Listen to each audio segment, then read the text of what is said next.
ഈ ഗ്രീഷ്മയ്ക്ക് വധശിക്ഷ ലഭിച്ചെങ്കിലും എല്ലാ നിയമവിദഗ്ധരും പറയുന്നത് ആ ശിക്ഷ നിലനിൽക്കില്ല. ഗ്രീഷ്മ കൂടിപ്പോയാൽ ജീവപര്യന്തം, അതിൽ കഴിഞ്ഞ് പുറത്തിറങ്ങും. അങ്ങനെയാണോ നോക്കിക്കാണുന്നത്? തീർച്ചയായിട്ടും ഗ്രീഷ്മയുടേതെന്ന് പറയുമ്പം സത്യം ഇപ്പോഴും ആ ഒരു ഷാരോൺ ആ മുഖമൊക്കെ ആലോചിക്കുമ്പോൾ വളരെ വിഷമമുള്ളൊരു വ്യക്തിയാണ്. കാരണം ഒരിക്കലും ചെയ്യാൻ പാടില്ലാത്ത ഏറ്റവും വലിയൊരു ക്രൈമാണ്. ഒരു പെണ്ണെന്നുള്ള രീതിയിൽ അടുത്തൊരു വ്യക്തിയോട് ഒരിക്കലും ചെയ്തുകൂടാത്തൊരു കാര്യമാണ്. ഇതുവരെ എന്താ പറയുക, നമുക്ക് ആലോചിക്കുമ്പോൾ പോലും ഒരു വെറുപ്പ് തോന്നുന്ന ഒരു വ്യക്തിത്വമായിട്ട് മാറിയിട്ടുള്ളൊരു പെൺകുട്ടിയാണ് അല്ലേ ഗ്രീഷ്മ എന്ന് പറയുമ്പം. കേരളീയ പൊതുസമൂഹം ഇത്രയും വെറുപ്പോടെയും അറപ്പോടെയും നോക്കിയ മറ്റൊരു മുഖമില്ല എന്ന് തന്നെ പറയേണ്ടി വരും. അതുകൊണ്ട് തന്നെ പൊതുസമൂഹം ആഗ്രഹിച്ചൊരു ശിക്ഷാവിധിയാണ് ഇതെങ്കിലും നമുക്ക് നമ്മുടെ മനസാക്ഷിയെ തൃപ്തിപ്പെടുത്താൻ ഈ ശിക്ഷാവിധി ഓക്കെയാണ്. പക്ഷേ മുന്നോട്ടുള്ള ഇതിൽ നോക്കിക്കഴിഞ്ഞ് കഴിഞ്ഞാൽ ഇനി അപ്പീലിൽ നിന്നുള്ള സാധ്യതകൾ ഒരുപാടുണ്ട്. പിന്നെ നമുക്കിതിന് മുന്നിലുള്ള ക്രൈം സിറ്റുവേഷൻസ് എടുത്തു കഴിഞ്ഞാൽ ഇതിൽ നിന്നും ബ്രൂട്ടലായിട്ടുള്ള ക്രൈംസ് നടത്തിയിട്ടുണ്ടെങ്കിൽ നടത്തിയവർക്ക് കിട്ടിയിട്ടുള്ള ശിക്ഷയൊക്കെ നോക്കിക്കഴിയുമ്പോൾ തീർച്ചയായിട്ടും ഇത് മുന്നോട്ട് പോയി കഴിയുമ്പോൾ ഈ വധശിക്ഷ ഉണ്ടാവില്ല എന്ന് തന്നെ അങ്ങനെ തന്നെയാണ് തോന്നുന്നത്. പല നിയമവിദഗ്ധരുമായിട്ട് സംസാരിച്ചതിൻ്റെയൊക്കെ വെളിച്ചത്തിലാണ് പറഞ്ഞത്. അപ്പം നമുക്ക് നമ്മുടെ ഒരു നമ്മുടെ ധാർമ്മികമായിട്ടുള്ള ഒരു ദേഷ്യമോ അല്ലെങ്കിൽ മനസ്സാക്ഷിയോട് തോന്നലോ അല്ല കോടതിക്ക് അല്ലെങ്കിൽ ആ നിയമത്തിൻ്റെ പരിധികൾക്കുള്ളത് എന്ന് പറയുന്നത് കൊണ്ട്. പക്ഷേ എന്നാലും എനിക്ക് തോന്നിയിട്ടുണ്ട് നമ്മുടെ റൂൾസ് ആൻഡ് അല്ലെങ്കിൽ നമ്മുടെ നിയമങ്ങളൊക്കെ കുറേ കൂടെയൊക്കെ ഒന്ന് ശക്തമാവണം. ഈ നിയമത്തിൻ്റെ ലൂപ്പ് ഹോൾസൊക്കെ വെച്ചിട്ട് ഇവിടെ 2-3 കാര്യങ്ങളുണ്ട്. നമുക്കറിയാം, അമ്മയെ തല്ലിയാലും 2 പക്ഷമുള്ളൊരു നാടാണ് നമ്മുടേത്. അപ്പോൾ ഇവിടെ നോക്കുമ്പോൾ എന്ന് പറയുമ്പോൾ കാരണം ഈ ഇങ്ങനെ നിയമവിദഗ്ധർ പറയുന്നത് ഗ്രീഷ്മയുടെ ഭാഗം കോടതി കേട്ടിട്ടില്ല എന്ന രീതിയിലാണ്. ശരി, ഗ്രീഷ്മയുടെ ഭാഗം കോടതി കേട്ടില്ല എന്ന് പറഞ്ഞു കഴിഞ്ഞാൽ അവിടെ ഗ്രീഷ്മ മരിക്കും വരെയും ഈ പയ്യനോട് ചാറ്റ് ചെയ്തിട്ടുണ്ട്, സംസാരിച്ചിട്ടുണ്ട്. ആ വീഡിയോസ് അതൊക്കെ ഡിജിറ്റൽ തെളിവ് തന്നെയാണ്. ഇപ്പോൾ ഗ്രീഷ്മ പറയുന്നത് സ്വകാര്യ ചിത്രങ്ങൾ പയ്യൻ്റെ കയ്യിലുണ്ടായിരുന്നു. അവിടെയൊക്കെ പറയണമെങ്കിൽ പോലും ഒരിക്കൽ പോലും ഈ പയ്യൻ ഗ്രീഷ്മയോടൊരു വില്ലനാണെന്നോ അല്ലെങ്കിൽ ഗ്രീഷ്മയ്ക്കൊരു ഭീഷണിയാണെന്നോ ഉള്ള രീതിയിലുള്ള ശരീരഭാഷ ഗ്രീഷ്മയ്ക്കില്ലല്ലോ. ആശുപത്രിയിൽ കിടക്കുമ്പം പോലും ഗ്രീഷ്മയും ഈ പയ്യനുമായിട്ടുള്ള ഫോൺ സംഭാഷണം കേൾക്കുമ്പോൾ നമുക്കറിയാം കൺസോളീവാണ്. അല്ലെങ്കിൽ തന്നെ ആ പയ്യനോട് ഒന്ന് വീട്ടിൽ വിളിച്ചു വരുത്തി ആ കഷായം കൊടുക്കുമ്പോൾ പോലും വിശ്വാസമുള്ളത് കൊണ്ടാണ് ഈ ഒരു കഷായം കഴിച്ചിട്ട് പോണത്. മരിക്കും വരെയും ഗ്രീഷ്മേനെ പ്രതിക്കൂട്ടിലാക്കണ രീതിയിലുള്ള ഒരു മരണമൊഴിയും ഒന്നും കൊടുത്തിട്ടില്ല ഈ ഷാരോൺ എന്നുള്ളത് നമ്മൾ ആലോചിച്ച് നോക്കണം അല്ലേ. പക്ഷേ എന്നാലും ഡോക്ടേഴ്സിൻ്റെ ഒരു വിദഗ്ധമായിട്ടുള്ളതിൽ അകത്ത് പോയിട്ട് ആ ഒരു എന്താ പറയുക കഷായം അതിൻ്റെ ഒരു കെമിക്കൽ പോയിട്ട് പച്ച നിറത്തിൽ പിന്നെ വൊമിറ്റ് ചെയ്തു എന്തൊക്കെയോ ആയതുകൊണ്ടാണല്ലോ അത് ഏറ്റവും വലിയൊരു വിഷമായിട്ട് മാറി എന്നുള്ള. ഈ കോടതി തന്നെ പ്രത്യേകമായി പരിഗണിച്ചിരിക്കുന്ന 11 ദിവസമായിട്ട് പോലും ഈ ഗ്രീഷ്മയുടെ പേര് തുറന്നു പറയാൻ ഷാരോൺ തയ്യാറായിട്ടില്ല, വിശ്വസിക്കുന്നില്ല. ഇങ്ങനെ അവിടെ നിന്നൊന്ന് ഒരു ഇതുപോലെ കഷായം കുടിച്ചു, പക്ഷെ അതിൽ അപ്പോഴും ആ കഷായത്തക്കാർ സഹോദരൻ ഒരു ആയുർവേദ ഡോക്ടർ ആയതുകൊണ്ട് മാത്രം ഇത്രയെങ്കിലും തെളിയിക്കപ്പെട്ടു എന്ന് വിശ്വസിക്കുന്ന ഒരാളാണ് ഞാൻ. കാരണം അത് അവിടെ ആ പയ്യൻ്റെ ഒരു ബ്രദർ ഒരു ആയുർവേദ ഡോക്ടറൊന്നും അല്ലായിരുന്നെങ്കിൽ ഒരു പക്ഷേ ഈ ജ്യൂസ് കുടിച്ചത് കൊണ്ടുള്ളൊരു ഫുഡ് പോയ്സണോ അങ്ങനെ രീതിയിൽ രക്ഷപ്പെടുമായിരുന്നു. കാരണം അപ്പോഴും ഗ്രീഷ്മ ആദ്യമൊന്നും അവർക്ക് സംശയമൊന്നും ഇല്ലല്ലോ. കാരണം ഹോസ്പിറ്റലിൽ കൊണ്ടുപോകുന്നു 11 ദിവസം പറയുന്നുണ്ട് ഇന്റേണൽ അവർക്ക് അനുഭവിച്ചൊരു വേദനയുണ്ട് കേട്ടോ. അതാണ് ആലോചിക്കുമ്പോൾ പൊതുസമൂഹം ഇപ്പം ഈ രീതിയിൽ ഗ്രീഷ്മയ്ക്ക് വേണ്ടിയിട്ട് ന്യായീകരണങ്ങളും ചില ന്യായീകരണങ്ങൾ കാണുമ്പോൾ വളരെ വിഷമം തോന്നും. നഷ്ടപ്പെട്ടു പോയത് ഒരു ജീവനാണ്, അതും 21 വയസ്സുള്ള. അവിടെയും ഈ പയ്യനെയും ആമസോണെന്നോ അഴുകിയാണ് മരണം. അതായത് അത് കണ്ടു നിന്നൊരു അച്ഛനും അമ്മയുണ്ട്. ഈ 11 ദിവസം ഈ പയ്യൻ അനുഭവിച്ച വിഷമങ്ങളും ഇതൊക്കെ കണ്ടെന്നൊരു അച്ഛനമ്മയുണ്ട്. അവരെ സംബന്ധിച്ചിടത്തോളം അല്ലേ. അപ്പം നമ്മുടെ ന്യായീകരണങ്ങളൊക്കെ വരുമ്പോൾ അവരും അത് കാണുന്നുണ്ട്. ഈ പയ്യനെ ആമസോണൊന്നും ഫ്ലിപ്കാർട്ടൊന്നും മേടിച്ചല്ല. ഇപ്പം നമുക്ക് ഗ്രീഷ്മയുടെ മനുഷ്യാവകാശങ്ങൾ നമ്മൾ പറയുന്നുണ്ട്. ഗ്രീഷ്മയുടെ ജീവിതം അങ്ങനെയാണ്. ഗ്രീഷ്മയ്ക്ക് 24 വയസ്സേ ഉള്ളൂ, അവനും 21 വയസ്സേ ഉണ്ടായിരുന്നുള്ളൂ. അവൻ്റെ മുന്നിലും വലിയൊരു ജീവിതം ഉണ്ടായിരുന്നു. അവൻ ചെയ്ത തെറ്റെന്താണ്?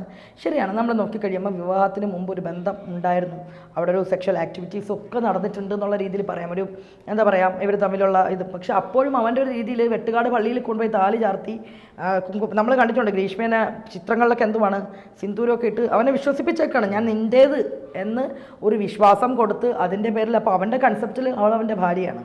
അതുകൊണ്ടുള്ളൊരു ശാരീരിക ബന്ധങ്ങളും എല്ലാം അവിടെ ഉണ്ടായി. നമ്മൾ കുറ്റപ്പെടുത്തുമ്പോൾ പറയണം അല്ലേ. പയ്യനെ ഇങ്ങനെ രീതിയിലൊക്കെ ഇങ്ങനെ പറയുന്നുണ്ട്, നമ്മൾ കാണുന്നുണ്ട്. ഇവിടെയൊക്കെ ഈ ഗ്രീഷ്മ എന്ന് പറഞ്ഞ പെണ്ണിനെ ന്യായീകരിക്കാൻ ഒക്കെ നിയമത്തിൻ്റെ പരിധിയിലൂടെയുള്ള രക്ഷപ്പെടലോ അങ്ങനത്തെ കാര്യങ്ങളൊക്കെ ഉണ്ടെന്ന് ചൂണ്ടിക്കാണിക്കുന്നത് ശരി. പക്ഷെ അവൾ ചെയ്തൊരു ക്രൈമിനെ ഇങ്ങനെ ന്യായീകരിച്ച് അല്ലെങ്കിൽ വെറും 24 വയസ്സുള്ളൊരു പെൺകുട്ടി എന്നുള്ള രീതിയിലുള്ള പരിവേഷമൊക്കെ കൊടുക്കുന്നത് ഇനിയും സമാന രീതിയിലുള്ള ക്രൈംസ് വരുമ്പോൾ സുപ്രീം കോടതിയിലെല്ലാം മുൻ കേസുകളില്ല ഈ പ്രായം പരിഗണിക്കുമെന്ന് നോംസ് ഉണ്ട്. പക്ഷെ അങ്ങനത്തെ ആ ഒരു കാര്യമാണ് ഞാൻ ഉദ്ദേശിച്ചത്. പ്രായം, ജെൻഡർ ഇങ്ങനെയൊക്കെ നോക്കിയിട്ട് നമ്മൾ ക്രിമിനൽ പശ്ചാത്തലം അങ്ങനെ നോക്കും. പക്ഷെ നോക്കും, ഇവിടെ നിർഭയയുടെ കേസിൽ തന്നെ സംഭവിച്ചിട്ടുണ്ട്. ഏറ്റവും ആ ശരീരത്തോട് ബ്രൂട്ടലായിട്ട് ബിഹേവ് ചെയ്തൊരു 17 വയസ്സുള്ള പ്രതിയാണെന്ന്. പക്ഷേ ആ പ്രായത്തിൻ്റെ ആനുകൂല്യം വെച്ച് പിന്നീട് തയ്യൽ മെഷീനും ഒക്കെ കൊടുത്തിട്ട് വിട്ടയച്ചിട്ടുണ്ട്. അതാണ് നമ്മുടെ ഒരു നിയമത്തിൻ്റെ ഒരു ഇതാണ്. ഇനിയിപ്പോൾ തന്നെ ഇവിടെ ഈ 17 വയസ്സുകാരനെ തലക്കടിച്ചു കൊടുത്തപ്പോൾ അതും 14 വയസ്സേ ഉള്ളൂ. അപ്പോൾ ഇത് ഓക്കെ ഞാൻ ചോദിക്കുന്നത് ഈ പറയുന്നത് വെച്ചാൽ 24 വയസ്സുള്ള പെണ്ണ് മാനസാന്തരപ്പെടാനുള്ളൊരു അവസരം നമ്മുടെ കോടതിയൊന്നും വലിയ കറക്ഷൻ സെൻ്ററായിട്ട് ജയിൽ ആണെന്നൊന്നും എനിക്ക് തോന്നുന്നില്ല. കാരണം ഇവിടെ നമുക്കറിയാം പല കേസുകളിലും ഒരു പയ്യന്മാരെ അകത്ത് പോയി കഴിഞ്ഞാൽ പിന്നെ തിരിച്ചവർ ഇറങ്ങണ വലിയ ക്രിമിനൽ ഇതുമായിട്ടാണ്. കാരണം ഇവിടെ പോയി കഴിഞ്ഞിട്ട് അതിൻ്റെ അകത്തുള്ള അവരുടെ കമ്പാനിയൻസ് എന്ന് പറഞ്ഞാൽ ഇതേ സമാന ചിന്താഗതി ഉള്ളവരാണ്. ഇവർ സംസാരിച്ച് അവിടെ ഒരു കറക്ഷൻ ഒന്നും അവിടെ നടക്കുന്നില്ല. ഒരു കറക്ഷൻ ഹോം അല്ല ജയിലുകൾ. ഈ രീതിയിൽ ഇപ്പം ഓക്കെ സുപ്രീം കോടതി പറഞ്ഞ രീതിയിൽ ഒരു കറക്ഷൻ സെൻറ്റേഴ്സ് ആക്കിയിട്ട് തിരിച്ചൊരു റീഹാബിലിറ്റേഷൻ എന്നുള്ള രീതിയിൽ ഇവരെ പുറത്ത് കൊണ്ടുവരണം, അല്ലെങ്കിൽ അവർക്ക് ജീവിക്കാൻ ഒരു അവസരം ഒരുക്കി കൊടുക്കണം എന്ന് പറയുന്നത് ജയിലുകൾ അത്തരം രീതിയിൽ മാറണം, അല്ലെങ്കിൽ ഒരു കറക്ഷൻ സെൻറ്റർ ആയിരിക്കണം. നമ്മുടെ ജയിലിൽ അങ്ങനെയാണോ? അങ്ങനത്തെ ഒരു സിറ്റുവേഷൻസും ഇല്ല.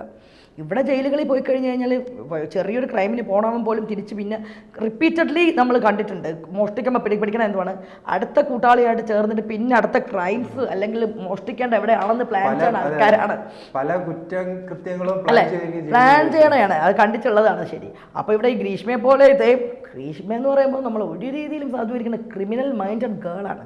മുന്നിൽ നേരത്തെ ക്രിമിനൽ പശ്ചാത്തലം ഉണ്ടോ ഇല്ലെന്ന് നോക്കേണ്ട ആവശ്യമില്ല. അവൾ ചെയ്ത രീതി വെച്ച് നോക്കുമ്പോൾ എന്തിന് മറ്റൊരു ക്രിമിനൽ പശ്ചാത്തലം സമയം കിട്ടിയിട്ടില്ലെന്ന് വേണമെങ്കിൽ പറയാം.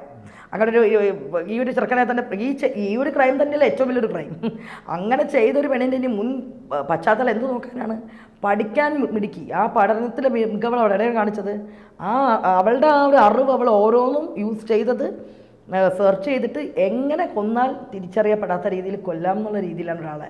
അപ്പോൾ ആലോചിച്ച് നോക്കും. ഞാൻ ആലോചിച്ച് നോക്കുകയാണ് അത് കഴിഞ്ഞിട്ട് അത് എന്തിനു വേണ്ടിയിട്ട് ആ പയ്യനെ സ്റ്റേജ് വഞ്ചിച്ചൊക്കെ കഴിഞ്ഞിട്ട് ഇവൾക്ക് അടുത്തൊരു സുഖജീവിതം വേണം. ഇവനെ ഒഴിവാക്കി നൈസായിട്ട് ഒഴിവാക്കിയ ശേഷം മറ്റാളെ ഈ സത്യം പറയാലോ ആ ഷാരോണ്ടത് അവിടെ ഈ ഒരു ആയുർവേദ ഡോക്ടറായിട്ട് ബ്രദർ നിന്നില്ല, ഇത്തരം തെളിവുകൾ ഇല്ലായിരുന്നെങ്കിൽ തീർച്ചയായിട്ടും ഇന്ന് ഗ്രീഷ്മ കല്യാണം കഴിച്ചിട്ട് മറ്റൊരു കുടുംബജീവിതമായിട്ട് മുന്നോട്ട് പോയി സൈനികനെയും കെട്ടി ഏതോ ഒരു പാവം മനുഷ്യൻ രക്ഷപ്പെട്ടെന്നാണ് പറയേണ്ടത് അല്ലേ. അപ്പോൾ ഇനി അവർ ക്രിമിനൽ പശ്ചാത്തലം നോക്കേണ്ട ആവശ്യമുണ്ടോ? ഇപ്പം നമ്മൾ 14 വയസ്സിൽ തന്നെ ഒറ്റ കുത്തുന്ന് ഒരു 30 വയസ്സുകാരനെ കൊന്നവൻ. അവൻ ഇതിനു മുമ്പ് കത്തിയെടുത്ത് നടക്കുന്നവനാണ്. പക്ഷെ അവൻ്റെ ക്രൈം എന്ന് പറയുമ്പോൾ ആദ്യത്തെ ക്രൈമേ ഉള്ളൂ. ക്രൈം ഹിസ്റ്ററിയിൽ ഇതിനു മുമ്പുള്ള ഇല്ല. പക്ഷെ ചെയ്തത് ദാരുണമായിട്ടുള്ള സംഭവമാണ്. അപ്പം കുറേ കാര്യങ്ങളൊക്കെ എനിക്ക് തോന്നിയിട്ടുണ്ട്. നമ്മുടെ ഈ നീതി പരമോന്നത നീതി ആയിക്കോട്ടെ ലൂപ്പ് ഹോൾസ് ഉണ്ട് രക്ഷപ്പെട്ടു പോകാൻ. ഇത്തരം ഒരു ലൂപ്പ് ഹോൾസ് ഉള്ളത് കൊണ്ടും സോഷ്യൽ മീഡിയയിൽ ഇത്തരം നമ്മളെ പ്രതിവാദങ്ങൾ ഉള്ളത് കൊണ്ടും ഇവിടെ സൊസൈറ്റിക്ക് ശരിക്കും പറഞ്ഞാൽ ക്രിമിനൽസ് വീണ്ടും കൂടാനുള്ളൊരു അജണ്ട പോലെ ആവുകയാണ്. കാരണം ഇത് വായിക്കുന്ന മീൻസ് ഇത് കണ്ടു കഴിയുമ്പോൾ ഓക്കെ ഇവിടെ എന്ത് ക്രൈം ചെയ്ത് കഴിഞ്ഞാൽ മനുഷ്യാവകാശം പറയാനൊരു വിഭാഗമുണ്ട് എന്നുള്ളൊരു തോന്നൽ. എന്ത് കൊടിയ ക്രൈം ചെയ്ത് കഴിഞ്ഞാലും ജാമ്യത്തിൽ അല്ലെങ്കിൽ ഇറങ്ങി അടുത്ത ഊരിപ്പോകാൻ പറ്റും എന്നുള്ളൊരു ഭയമില്ല. അത് ഗ്രീഷ്മയ്ക്ക് ആ ചിന്ത മനസ്സിലുള്ളതായി തോന്നുന്നുണ്ടല്ലോ. വധശിക്ഷ വന്നിട്ട് പോലും അവസാനമായിട്ട് അതാണ് പറഞ്ഞ ലാസ്റ്റ് മിനിറ്റ് വരെ ഗ്രീഷ്മയുടെ ശരീരഭാഷ വെളിവാക്കുന്നുണ്ടായിരുന്നല്ലോ. അതുപോലെ നമ്മൾ കണ്ടു തെളിവെടുപ്പിന് കൊണ്ടുവന്നപ്പം ശരിക്കും ഒന്ന് തെറ്റ് ചെയ്തു പോയൊരു പെൺകുട്ടിയുടെ ശരീരഭാഷയാണോ അത്. അവൾക്കെല്ലാം വളരെ കൂളാണ്. കാരണം അതൊരു എനിക്കറിയില്ല അത് എന്താണ് എന്നുള്ള രീതിയിൽ. അത് ഇനി എനിക്ക് തോന്നുന്നു മാനസികാരോഗ്യമുള്ളവരൊക്കെ കുറെ കൂടെ നോക്കിയിട്ട് ഈ ഗ്രീഷ്മ എന്താണെന്ന് പഠിക്കേണ്ടിയിരിക്കുന്നു. ഞാനിങ്ങനൊരു പെൺകുട്ടീനെ ജീവിതത്തിൽ കണ്ടിട്ടില്ല. ഇങ്ങനത്തെ ഈ ഒരു മാനറിസംസ് ഒരു ക്രൈം ചെയ്തിട്ട് വളരെ കൂളായിട്ട് പറഞ്ഞു കൊടുക്കാനും. എന്നിട്ട് എനിക്ക് തോന്നുന്നുണ്ട് ആ ഒരു സമയത്ത് വീഡിയോ വന്നിട്ടുണ്ട്. വെട്ടുകാട് പള്ളിയിൽ കല്യാണം കഴിഞ്ഞ കാര്യം പറഞ്ഞ് പ്രാർത്ഥിച്ചു എന്ന് പറയുന്നുണ്ട്. അപ്പോൾ പോലീസ് ഉദ്യോഗസ്ഥൻ പറയുന്നുണ്ട് അവൻ നല്ലൊരു ജീവിതത്തിനാണല്ലേ പ്രാർത്ഥിച്ചതെന്ന് പറഞ്ഞപ്പം ഗ്രീഷ്മ പറയുന്ന ഡയലോഗുണ്ട് അവൻ പ്രാർത്ഥിച്ചു പക്ഷേ എന്നിട്ട് കിട്ടിയതോന്നു. അതായത് അപ്പോൾ ആ രീതിയിൽ ഇവള് ഒഴിവാക്കാൻ വേണ്ടിയിട്ട് ഇവൾക്ക് പ്രണയമില്ലായിരുന്നു. അതാണ് കാര്യം. ഇവൾക്ക് ഇവിടെ എന്താണ് പ്രണയം? ഇവൾക്ക് പ്രണയമില്ല. അവൾക്ക് അവളുടെ ശാരീരിക ആവശ്യങ്ങൾക്ക് വേണം ഒരു ഉപാധി മാത്രമായിരുന്നു ഈ പയ്യൻ. അങ്ങനെ വേണം കരുതാൻ സത്യം പറഞ്ഞാൽ. അവിടെ വെച്ച് അവൾ പറയുന്നുണ്ട് സ്വകാര്യ ദൃശ്യങ്ങൾ.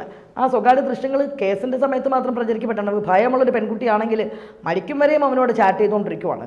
ആ പയ്യൻ വാവേന്ന് വിളിച്ച് സംസാരിക്കുന്നുണ്ട്. അപ്പോൾ ഇവള് കൃത്യമായിട്ട് ക്രിമിനലി ഉള്ള ഒരു ശരീരഭാഷ ഉള്ളതാണ്. പക്ഷേ ഇവിടുത്തെ പ്രശ്നം എന്താണെന്ന് വെച്ച് കഴിഞ്ഞാൽ ന്യായീകരിക്കാൻ ആൾക്കാരുള്ളിടത്തോളം ഇവിടെ ക്രൈംസ് കൂടിക്കൊണ്ടിരിക്കും. ഇതിനേക്കാളും വലിയ കൊടിയ ക്രൈംസ് ചെയ്യാൻ ആൾക്കാർക്ക് ടെൻഡൻസി വരും. കാരണം നമ്മുടെ സോഷ്യൽ മീഡിയ ആയിക്കോട്ടെ മീഡിയാസ് ആയിക്കോട്ടെ ഇപ്പം തന്നെ ഈ ഒരു ക്രൈമിന് ശേഷം മീഡിയാസ് തുറന്നു കഴിഞ്ഞാൽ ഗ്രീഷ്മയ്ക്ക് വേണ്ടിയിട്ടുള്ള എങ്ങനെ രക്ഷപ്പെട്ട് പോകാമെന്നുള്ള രീതിയിൽ പഴുത് പറഞ്ഞു കൊടുക്കുകയാണ്. അതാണ് ഏറ്റവും വലിയ ഇത്. ഇങ്ങനെയൊക്കെ ചെയ്തത് കൊണ്ട് നമ്മുടെ ഈ ഡിസ്കഷൻസ് പോലും ഇനി കുറേ കഴിയുമ്പോൾ അത് കേൾക്കുന്ന ആൾക്കാർ ഈ ഒരു പഴുതുകളിൽ ലൂപ്പ് ഹോൾസ് ഉണ്ടല്ലേ നിയമങ്ങളിൽ, അപ്പോൾ ഇങ്ങനെ ഇനി അത് കവറപ്പ് ചെയ്ത് രക്ഷപ്പെട്ട് പോയിട്ട് അടുത്തൊരു ക്രൈം ചെയ്യാമെന്നുള്ള രീതിയിലായിരിക്കും സൊസൈറ്റി. സത്യം പറഞ്ഞാൽ നമ്മളെ മൊത്തത്തിൽ നമ്മൾ എങ്ങോട്ടേക്കാണ് പോകണമെന്ന് എനിക്ക് മനസ്സിലാവുന്നില്ല. ഓരോ ചർച്ചകളും അനാവശ്യം ഒരു വലിയൊരു ക്രൈം നടന്നു കഴിഞ്ഞാൽ അതിലേക്കുള്ള കൂടുതൽ ചർച്ചകൾ പോലും അടുത്തൊരു ക്രിമിനലിന് അടുത്തൊരു രീതിയിലുള്ള ക്രൈം സെറ്റ് ചെയ്യാനുള്ള ഇടത്താവളം ഒരുക്കൽ അല്ലെങ്കിൽ ഒരു എല്ലാ രീതിയിലുള്ള ഹെൽപ്പും ചെയ്തു കൊടുക്കുകയാണെന്നാണ് പറയാൻ. അതുകൊണ്ട് തന്നെ പക്ഷേ എന്നാലും ഞാൻ വീണ്ടും പറയുന്നുണ്ട്, ഈ ഒരു നിയമപരമായിട്ട് മുന്നോട്ട് നോക്കിക്കഴിയുമ്പം ഇതിന് മുന്നിലുള്ള കേസുകളുടെ ഹിസ്റ്ററി എടുത്ത് നോക്കുമ്പം ഇവിടെ തൂക്കിക്കൊല്ലാനൊന്നും പോകുന്നില്ല. മുന്നോട്ട് അപ്പീൽ പോയി ഒരു പക്ഷേ ഇതൊന്നുമില്ലാതായി വരാം. പക്ഷെ അങ്ങനെ വരരുതേ എന്ന് ആത്മാർത്ഥമായിട്ട് പ്രാർത്ഥിക്കുന്നു, ആഗ്രഹിക്കുന്നു. കാരണം ഇങ്ങനൊരു ക്രൈം ഇനി ഒരാൾക്കും അതുപോലെ ഒരു പയ്യനും ഇങ്ങനത്തെ ഒരു ഗതികേടും ഉണ്ടാവരുത്. മരിക്കും വരെയും വഞ്ചിക്കപ്പെട്ടിട്ട് അല്ലേ, അത് അവരുടെ അച്ഛനും അമ്മമാർക്കും ഈ ഒരു ഗതികേട് ഉണ്ടാവുകയും ചെയ്യരുതെന്ന് മാത്രം പറയാനുള്ളത്. ഇനിയും ഗ്രീഷ്മമാർ ഈ സൊസൈറ്റിയിൽ ഉണ്ടായിക്കൂടാ. അപ്പം അതിന് വലിയൊരു താക്കീതായിട്ട് ഈ ശിക്ഷ ഉപകരിക്കുമെങ്കിൽ ഉപകരിക്കപ്പെടട്ടെ. പക്ഷേ എനിക്കറിയില്ല ഈ ശിക്ഷ എന്ന് പറയുമ്പം അപ്പീൽ പോയി കഴിഞ്ഞിട്ട് മാറുന്ന കാര്യം ഉറപ്പാണ്. കാരണം ഇതിൽ നിന്ന് വലിയ കൊടിയ ക്രൈംസ് ചെയ്തവർ നമ്മളെ നോക്കി പുല്ലുപോലെ നിൽക്കുകയാണ്. ആലുവ കൂട്ടക്കൊട 5 പേരെ കൊന്ന ആൾക്ക് കൊടുത്തിട്ടില്ല. ഇപ്പോൾ അതേ ഒരു കുടുംബത്തിൽ കയറി 3 പേരെ അല്ലേ, അതിന് എന്താവുമെന്ന് ആർക്കറിയാം. അപ്പോൾ നമുക്കറിയില്ല എന്തായി തീരും എന്നറിയില്ല. ബംഗാളിൽ നമ്മൾ കണ്ടല്ലേ, ബംഗാളിലൊരു ഡോക്ടറിനെ കൊന്നിട്ട് ജീവപര്യന്തം അല്ലേ, അത് ഒരു കാര്യമുണ്ട്, മരണം വരെ അകത്ത് കിടക്കുന്നുള്ള രീതിയിലാക്കി. ഇതുപോലെ ഇനി അപ്പീലിന് പോകാനുള്ള സാധ്യത ഉണ്ടോ എന്നറിയില്ല. പക്ഷെ എന്നാലും നമ്മുടെ കുറേ കൂടെ നിയമം മാറേണ്ടിയിരിക്കുന്നു. കൊടും കുറ്റവാളികൾക്ക് അടുത്തൊരാളുടെ ജീവൻ, നിരപരാധിയായിട്ടുള്ള ഒരാളുടെ ജീവൻ വെറുതെ രാഷ്ട്രീയത്തിൻ്റെ പേരിലോ അല്ലെങ്കിൽ ഇതിൻ്റെയൊക്കെ പേരിലൊക്കെ ചെയ്യുന്ന ആൾക്കാർക്ക് സത്യം പറഞ്ഞാൽ ക്യാപിറ്റൽ പണിഷ്മെൻറ്റ് കൊടുക്കണം എന്ന് തന്നെയാണ് അഭിപ്രായം. അവിടെ മനുഷ്യാവകാശം നോക്കേണ്ട ആവശ്യമില്ല. അടുത്തൊരാൾക്ക് ജീവിക്കാനുള്ള അവകാശത്തെ ഹനിച്ച ഒരാൾ വീണ്ടും പിന്നെ ഭൂമിയിൽ അതേപോലെ ജീവിച്ചു പോകണം എന്ന് പറയുന്നതിന് എന്താണ്? അത്തരം വാദങ്ങളോടൊന്നും ഒരു ഇതുമില്ല. മനുഷ്യാവകാശം സത്യം പറഞ്ഞാൽ ക്രിമിനൽസിന് ഒത്താശ ചെയ്ത് കൊടുക്കാൻ എന്താവരുത് മനുഷ്യാവകാശം. ഓക്കെ, ഇപ്പം നമുക്കൊരു സെക്കൻഡ് ക്ലാസ് ജേർണി എന്ന് പറഞ്ഞൊരു സിനിമ ഉണ്ടല്ലേ, അതിൽ വിനീത് ശ്രീനിവാസൻ്റെ കഥാപാത്രം ചെയ്യുന്നുണ്ട്. നിവർത്തിയില്ലാതെ വന്നു, സഹോദരിയെ റേപ്പ് ചെയ്യാൻ പോകുമ്പം ആയുധമെടുക്കുന്നു, അല്ലെങ്കിൽ എൻ്റെ നിലനിൽപ്പിന് വേണ്ടിയിട്ട് ഞാൻ ഒരാളെ സ്വയരക്ഷയ്ക്ക് വേണ്ടി ചെയ്യുന്നു. അത് ശരിക്കും ഓഫ് കോഴ്സ് അത് കറക്ഷൻ സെൻറ്റേഴ്സ് ആവാം, അതിന് ശിക്ഷ നമുക്ക് തിരിച്ചു വരുമ്പോൾ നമ്മൾ ചെയ്ത തെറ്റ് പശ്ചാത്തപിച്ച് അല്ലെങ്കിൽ ആ സാഹചര്യത്തിൻ്റെ ഇതാണ്. ഇവിടെ എന്ത് സാഹചര്യം ഉണ്ടായിരുന്നു എന്ന് മനസ്സിലാവുന്നില്ല. പക്ഷേ നിയമത്തിന്റെ പരിധികൾ വീണ്ടും ഉണ്ട്. ഇതും ഒരു സ്വയരക്ഷ പോലെയാണ് ഈ പ്രതിഭാഗം പറയുന്നത്. സ്വയരക്ഷ എന്നാണ്. വിഷം പിന്നെ ഷാരോണ് കൊടുത്തില്ലെങ്കിൽ സ്വയം കുടിച്ച് മരണപ്പെടേണ്ട അവസ്ഥ ആകുമെന്നാണ് പറയുന്നത്. അറിയില്ല ഇതിപ്പോൾ എന്തായി തീരുമെന്നൊന്നും അറിയില്ല. പക്ഷേ എന്നാലും ഞാൻ പറയുന്നത് ഇത്രയും ഒരു ക്രൈം നടന്നിട്ട് പോലും ഈ മീഡിയാസ് അല്ലേ ഇതിൻ്റെ പിന്നാലെ പോയിട്ട് ലൂപ്പ് ഹോൾസ് ഇട്ടിട്ട് കൊടുക്കുകയാണ്. എനിക്ക് തോന്നിയിട്ടുണ്ട് അഡ്വക്കേറ്റ്സ് തന്നെയാണ് ഇതിൻ്റെ ഏറ്റവും കുറേ അഡ്വക്കേറ്റ്സ് വന്നിട്ട് ഇങ്ങനെ ചെയ്ത് കഴിഞ്ഞാൽ ഇങ്ങനെ ആവില്ല അങ്ങനെ പറഞ്ഞു കൊടുക്കുകയാണ്. നാളെ ഒരു സമയത്ത് ഇതിനപ്പുറം ക്രൈം നടക്കും. ഉത്തരവാദ കേസിലെ സൂരജ് പാമ്പിനെ കൊണ്ടൊന്ന് കൊത്തിച്ചു അല്ലേ. ഇപ്പോൾ ലൂപ്പ് ഹോൾസ് ഇട്ട് കൊടുത്തുകൊണ്ടിരിക്കുന്നതോറും ക്രൈംസ് കൂടിക്കൊണ്ടേയിരിക്കും എന്നാണ് പറയുന്നത്. കാരണം പണ്ടത്തേക്കുള്ള ക്രിമിനലുകൾക്ക് തെളിവ് അവശേഷിപ്പിക്കാനുള്ളൊരു ചാതുര്യമൊന്നുമില്ല, കൊല്ലുക അങ്ങ് നേരെ അങ്ങനത്തെ രീതിയാണ്. പക്ഷെ ഇപ്പോൾ എങ്ങനെയെന്ന് വെച്ച് കഴിഞ്ഞാൽ സിനിമകളായിക്കോട്ടെ എല്ലാം കാണിച്ചു കൊടുക്കുന്നത് എങ്ങനെയാണ്, ഇങ്ങനെ ചെയ്ത് കഴിഞ്ഞാൽ നിങ്ങൾക്ക് ദൃശ്യമാണെങ്കിൽ പോലും നമുക്കറിയാം ഇങ്ങനെയൊക്കെ ചെയ്ത് കഴിഞ്ഞാൽ നിങ്ങളെ പിടിക്കപ്പെടുത്തില്ല എന്നുള്ള രീതിയിലുള്ളൊരു മെസ്സേജ് കൊടുക്കുമ്പോൾ ക്രൈംസ് കൂടുകയാണ് ചെയ്യണത്. പക്ഷെ ഇതിനെക്കുറിച്ചൊന്നും ആരും അവെയർ അല്ല. അതാണ് ഏറ്റവും സങ്കടകരമായിട്ടുള്ള വസ്തുത.